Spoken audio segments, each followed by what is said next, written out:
All right, well, I want to just change things up a little bit because we're behind schedule. And remember I said I like order? And I don't like being 20 minutes behind schedule. So I'm going to give you this teaching while you finish eating. Is everybody cool with that? No. Is that offensive to anyone? No. Because if it is, I'll pray for you. In Jesus' name. In Jesus' name. Witness that one. Every conference. What's that? Every conference from now on. I know. I can't even help myself. And we have no idea, but now every time we do it, we're going to laugh because we're like, what did I just say? What did I just say? I'm going to talk to you quickly about the power of agreement. Now, this will be something that when we do further meetings, I'll bring it back around and go deeper with it, but I want to give you something to think about. In addition to all the things I've given you to think about, regarding this protocol for agreement and separation. Now, I did write about this in detail in the Wise in Your Own Eyes book. That barely scratches the surface too. We're gonna just pound this through quickly, and I guess take notes the best you can. There's this concept of agreement, and we come into agreement with things all the time. So I want to give you a quick definition of the word agreement from Merriam-Webster Dictionary. So agreement, according to this source, is harmony of opinion, action, or character. An example to how to use that in a sentence: there is widespread agreement on this issue. We talked about the rebellion of Korah and how the 250 came into agreement with the 4, and then the multitude came into agreement with that nonsense. And it's exactly what's happening with the No Kings protest. People came into agreement with them, and they took action based on their agreement with them without even realizing it. Another way to describe it is the act or fact of agreeing, like she nodded her head in agreement. People are talking, and you're like, you don't really agree with what they're saying, but we nod our head, or we'll go, yeah, amen. And I'm like, why did I just say amen? I don't agree with that at all. Then it goes on to say an arrangement as to a course of action, and then it can also be reached an agreement as to how to achieve their goal. It can be a compact or a treaty or a trade agreement. So what I'm going to talk about here is being very, very careful what we come into agreement with and who we come into agreement with. You want to, in essence, always be in agreement with the king. Amen. We have to draw a line in the sand. We have to determine, like Daniel, when he purposed in his heart not to defile himself with the king's delicacies. He drew a line in the sand and said, this is the side I am on. In Esther, the book of Esther, where the 2 eunuchs tried to overthrow the king, they were in the palace, but they were not on the king's side. They didn't draw a clear line in the sand and say, this is the side I'm on. They straddled the fence, and they were wishy-washy and compromised in their beliefs. The whole purpose of this is drawing a clear line in the sand for yourself and deciding for yourself to be resolved about which side you're on, but don't ride the fence. Because when people ride the fence, people die. Those eunuchs died. Joshua, he also drew a line in the sand. He said, as for me and my house, we're going to serve the Lord. Then we also see Judas Iscariot. Okay, he rode both sides of the fence. He was with Jesus, but in the background, he was doing all kinds of things and then betraying him for a measly 30 pieces of silver. He was riding the fence. He did not draw a clear line. So he was not in agreement with the king. And then Caleb and Joshua versus the other spies. Joshua and Caleb picked a side. They picked the side of God. The other spies were riding the fence. They're in the camp, of the Israelites, but their heart is not fully devoted to God. Moses wanted to be on the mountain, but the people wanted to stay down below. Moses picked his side, and he stayed on it. But the people who stayed at the bottom, they were riding the fence. We want all the benefits of God, but let's make a golden calf. We love God, but we don't want to go to that mountain because we're afraid. Not Moses. He clearly knew which side he was on, and he did not ride the fence. We can come into agreement with someone, something. We can come into agreement with a lie. We can come into agreement with an ideology, an ungodly ideology like the No Kings movement. We can also come into agreement with the enemy's plans through a variety of ways, through our five senses. We can come into agreement with another person, an ungodly ideology, come into agreement with the enemy through our thoughts, through our words, through our actions, through our allegiances. And I talked earlier about bribes. We can come into agreement through a bribe, unknowingly. For example, now this is not to offend anybody, but if it does, let me know and I'll pray for you. Churches, and I love everyone in this room, so just choose to stay with me. A church that is after membership, you can't do it. You can't. Because what you're doing is you're asking an individual to come into agreement and get on your side of the line. We need to stay on God's side of the line, because when it's a form of taking a bribe, because what you're doing is you're saying, I am in allegiance with this congregation. And if God calls you to go out, you're not going to go because you are in agreement or in an allegiance with that congregation. This isn't to condemn anyone. This is to learn God's protocols. And if you read the scriptures, it doesn't say to become a member of a fellowship.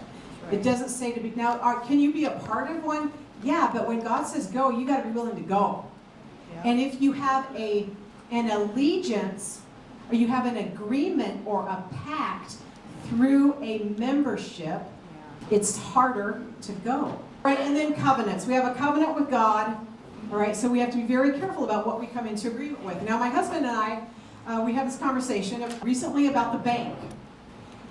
Every website you go on, they want you to agree to their terms and conditions. We're in the world, but not of it. So what do?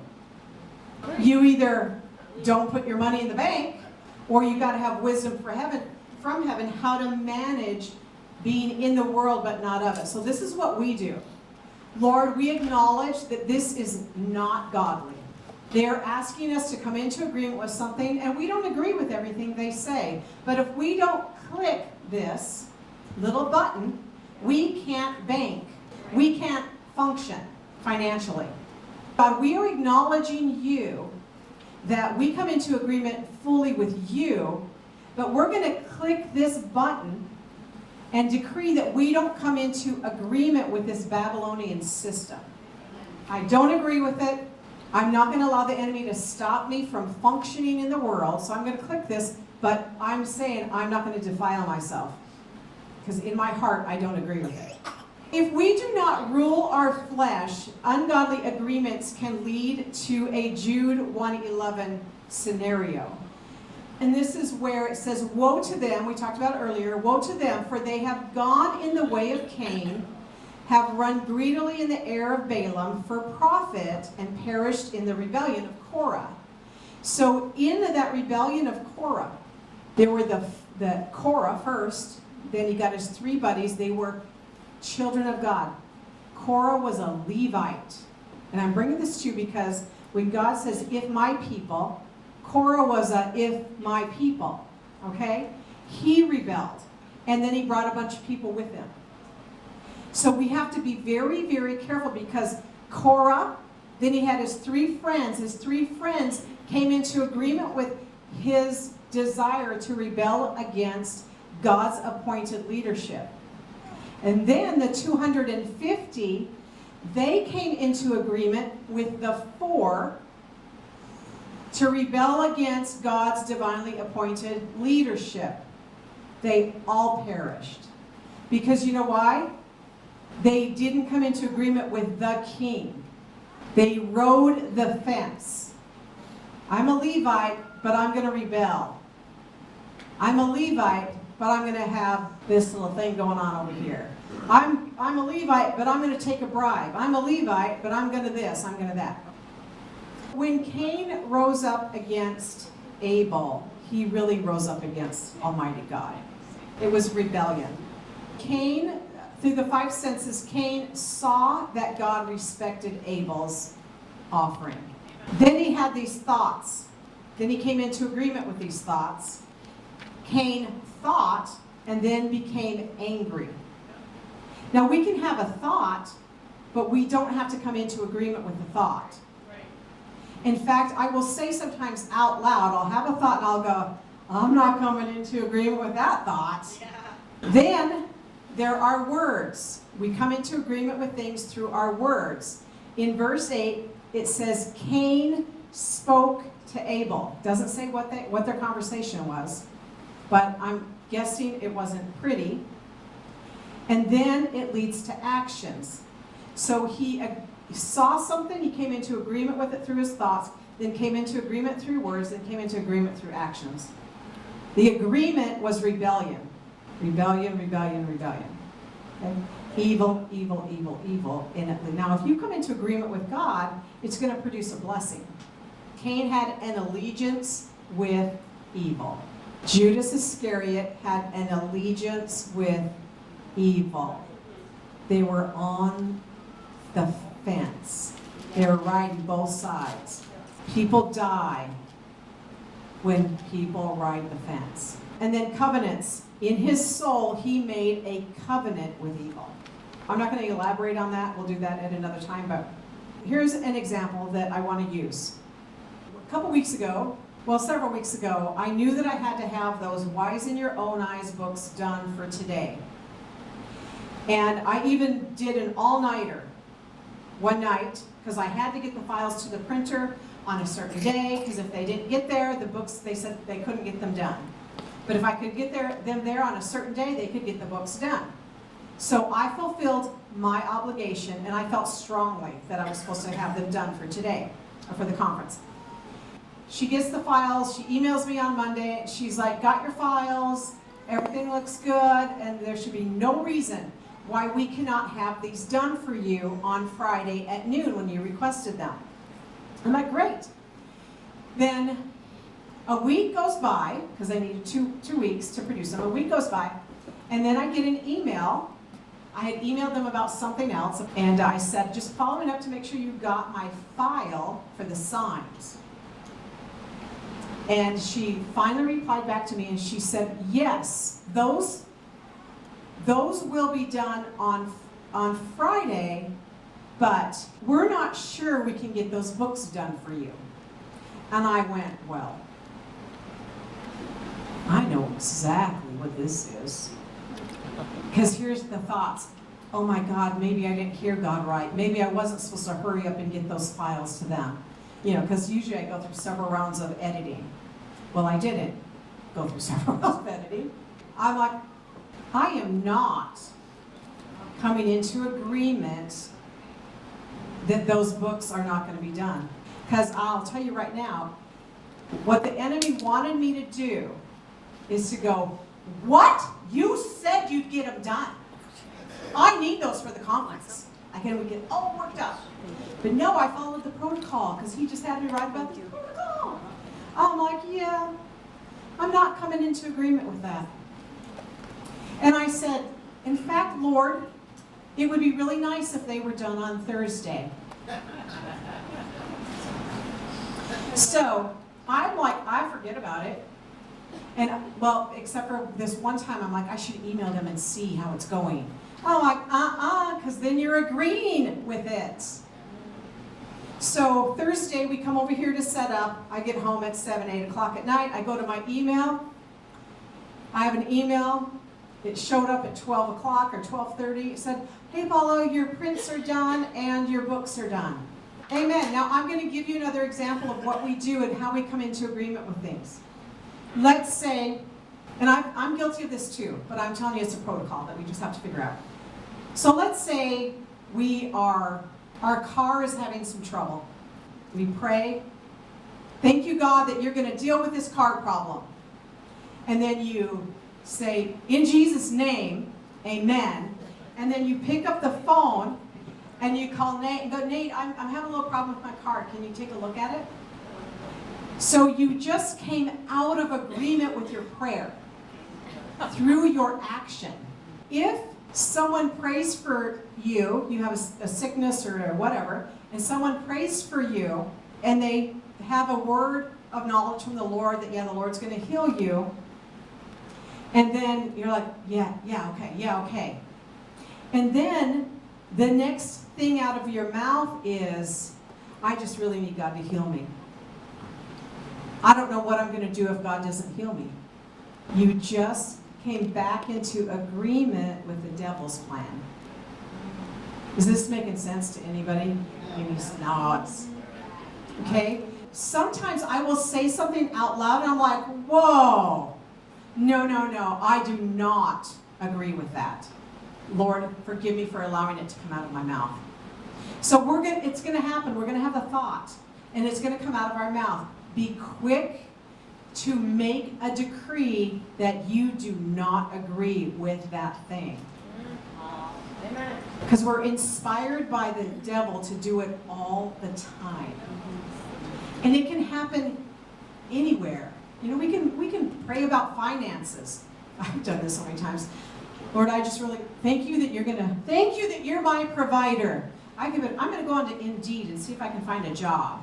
I just came out of agreement that he's my provider. And I came into agreement with the enemy's plan. Because I'm not supposed to go get a job. I'm supposed to write books. That's a job. Okay, I'm going to move on from there. I'm going to skip that scripture and just give you this recap. So be in the world, but be on the side of the King of Kings. Do not cross over to the other side, over to the world. Don't be crossing back and forth. You gotta figure out how to be in the world, but not compromise and not be defiled by it. Learn the kingdom protocols that will prevent you from being part of the world, and learn the kingdom protocols that will protect you and your family from coming under a curse. And then separate yourself from all manner of rebellion against the King of Kings and agree to serve him only. These are things we have to learn, because we have to unlearn things like in the name of Jesus. We'll pray a prayer. Lord, thank you that you are going to provide for my house payment this month because I lost my job. I thank you, Lord. You're my provider. Thank you that you are going to provide. And then in the very next breath, we say something that just cancels that out. But we'll say, in the name of Jesus, thank you that you are going to provide for me. Thank you. In the name of Jesus. Amen. Right? But then we're over here and we switch back over into the other camp of the enemy and completely come out of agreement where we use the Lord's name as authority. We are going to have Dan come up, and we're going to do the worship now, and then we are going to go right into this protocol for serving the King. And then after that, we'll take a short little break, and then we're going to wrap up by talking about the protocol for communion. Fair enough? Did you know there was a protocol for communion?